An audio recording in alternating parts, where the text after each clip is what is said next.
सबसे पहले तो कल हम लोगों ने महात्मा गांधी जी की जयंती और लाल बहादुर शास्त्री जी की जयंती मनाई। उस सब के लिए मैं आप सब लोगों को बहुत बहुत मुबारकबाद देती हूँ। और इसमें जो स्वच्छता अभियान चला हुआ है उसमें हमारे यहाँ पर जो है वो डिस्ट्रिक्ट म्यूनिसिपल कमिश्नर नए आए हैं और उनके थ्रू सरकार की कोशिश है कि हर ज़िला जो है वो साफ़ सुथरा होना चाहिए। आदरणीय प्रधानमंत्री श्री नरेंद्र मोदी जी की कोशिश है कि जिस तरह से महात्मा गांधी जी ने जो स्वच्छता का एक मिशन चलाया था उन समय में, तो उस मिशन को हमें आगे बढ़ाना है। इसलिए जो है ये स्वच्छता अभियान चला हुआ है।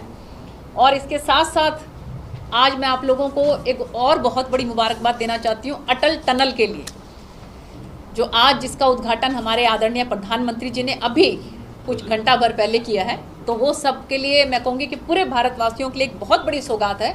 उसके लिए आप सबको बहुत बहुत मुबारक हो। और इसके साथ साथ मैं ये कहना चाहूँगी कि जो 3 विधेयक हमारे किसान भाइयों के लिए हमारी सरकार लेकर आई है और हमारे आदरणीय प्रधानमंत्री जी की जो सोच है कि हमारे जो किसान भाई हैं उनकी आमदनी दुगनी तिगनी चौगनी होनी चाहिए, तो वो किस तरह से होगी।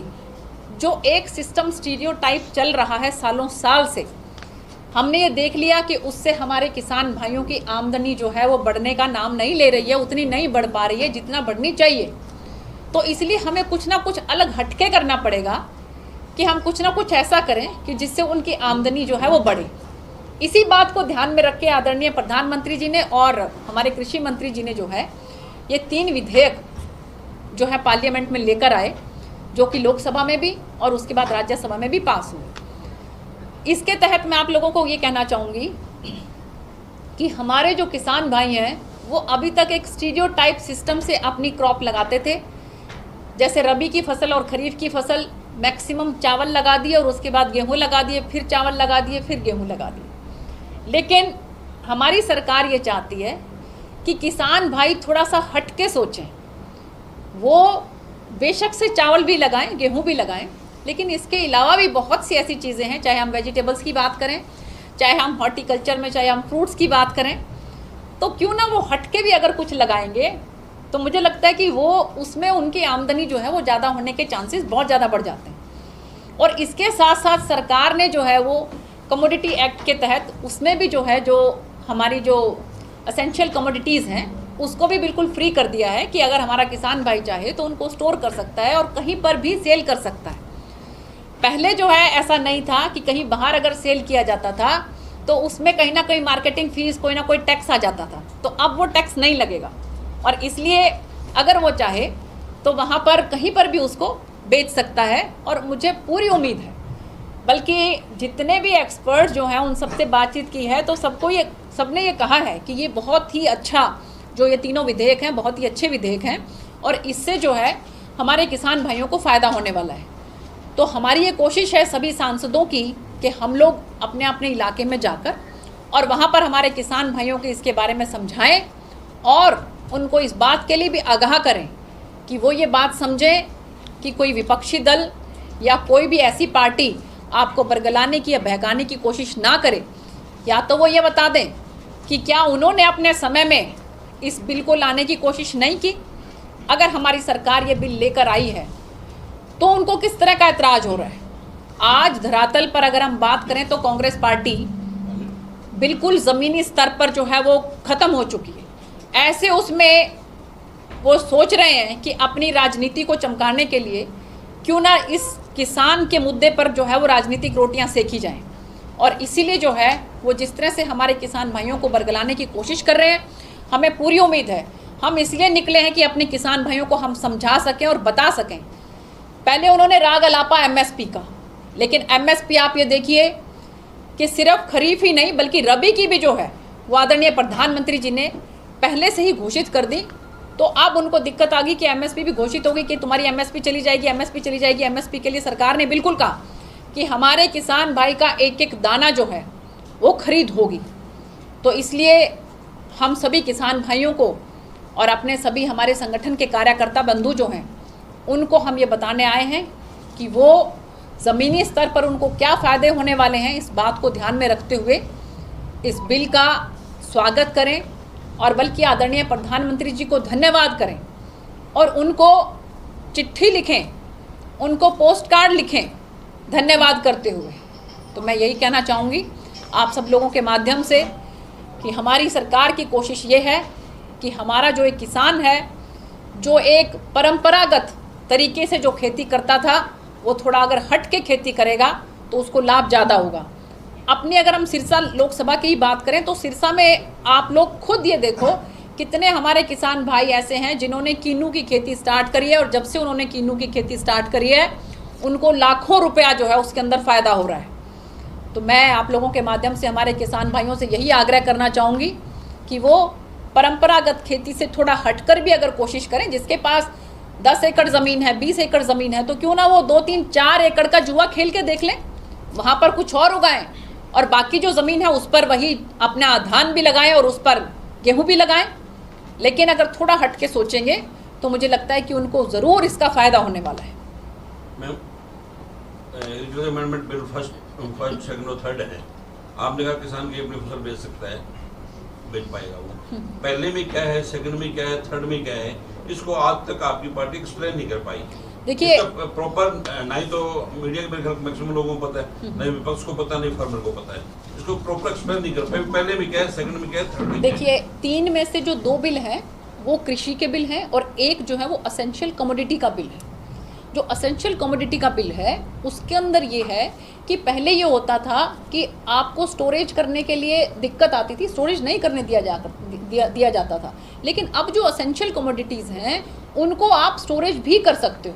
असेंशियल कमोडिटीज़ में हमारे जो खाद्यान्न हैं, तेल हैं, दालें हैं, ये सब चीज़ें हैं। और दूसरे जो 2 बिल हैं वो कृषि से रिलेटेड बिल हैं, जिसके अंदर ये है कि अब जो है हमारे जो किसान भाई हैं वो कहीं बाहर भी जाकर जो है अपनी जो पहले APMC के थ्रू जो मंडियों में बेचते थे उसके अलावा भी अगर बाहर से जो चाहें वहाँ पर भी उनको अपने फसल को बेच सकते हैं। और जो तीसरे वाले एक्ट है उसके अंदर जो है उसमें ये है कि उसमें आप कॉन्ट्रैक्ट फार्मिंग के उसमें अगर बाहर से अगर हमारा कोई व्यापारी आता है तो वो आपकी फसल के साथ कॉन्ट्रैक्ट करता है, आपकी फसल के साथ कॉन्ट्रैक्ट होगा, उसका ज़मीन के साथ कुछ लेना देना नहीं है। और उस कॉन्ट्रैक्ट में जो है अगर आप चाहें तो फसल उगाने से पहले कॉन्ट्रैक्ट कर सकते हैं, अगर आप चाहें तो फसल उगाने के बाद कॉन्ट्रैक्ट कर सकते हैं। उसके अंदर आपको 3 दिन के अंदर अंदर हमारे उस किसान भाई को पेमेंट करनी पड़ेगी।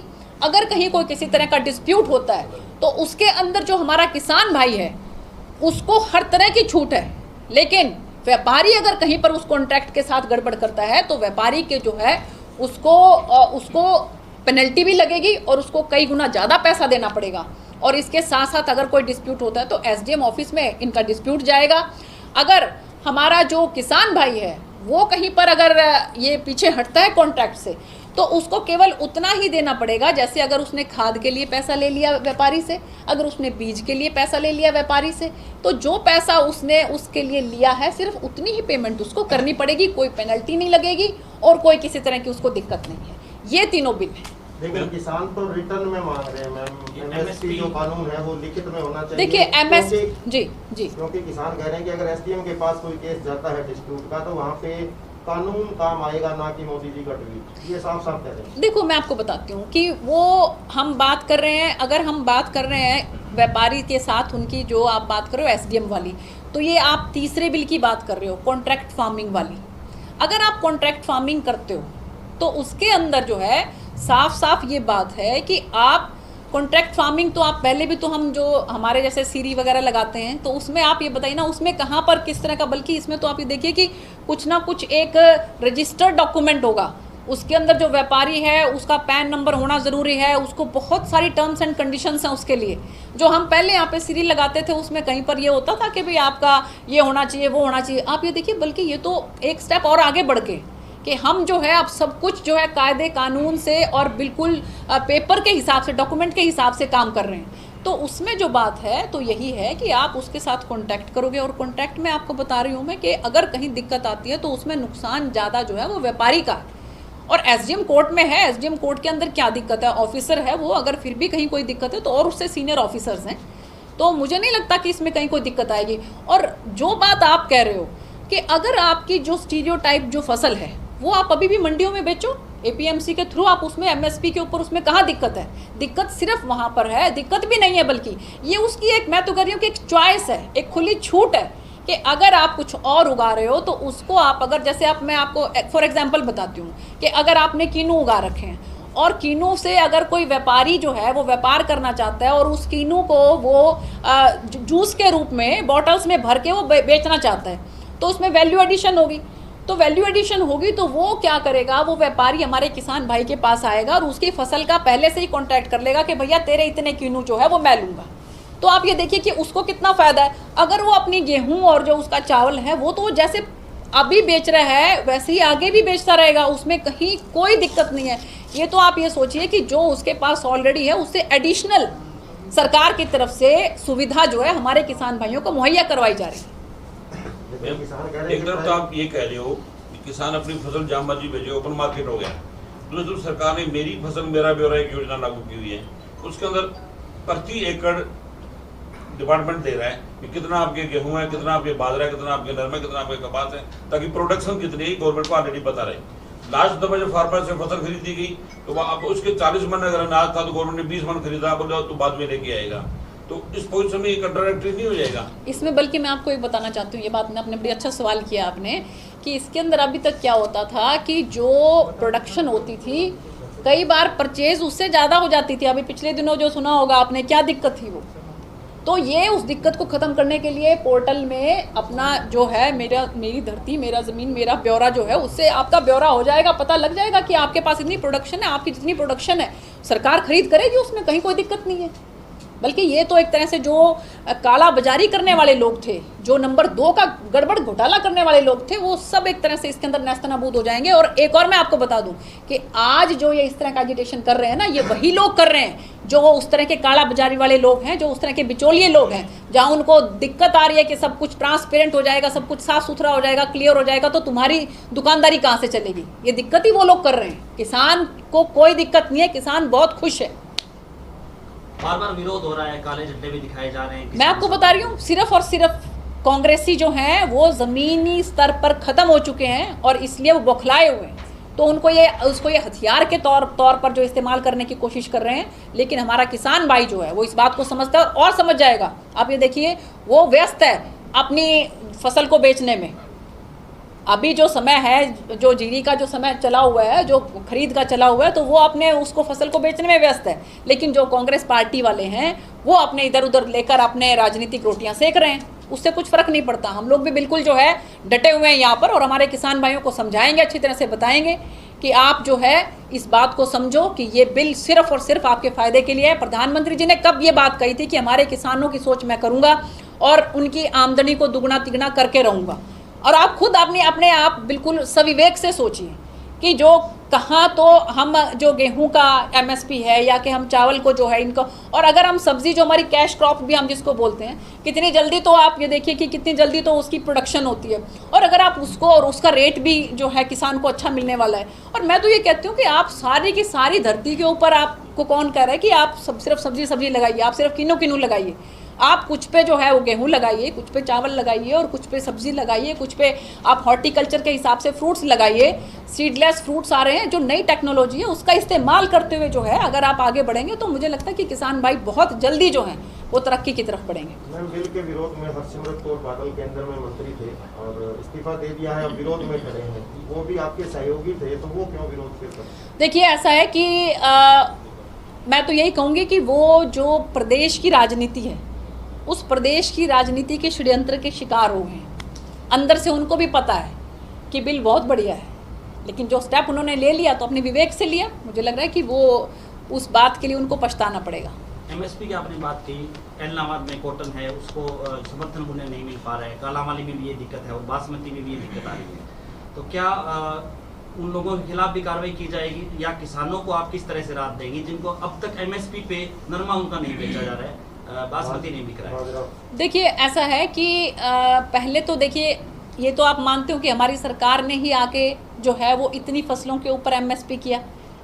कांग्रेस के समय में तो सिर्फ ये 2-3 फसलों के ऊपर ही एमएसपी होता था, नहीं होता था ना पहले और किसी चीज़ के ऊपर। आप देखिए, आप हमारी सरकार ने कितनी फसलों के ऊपर एमएसपी कर दिया।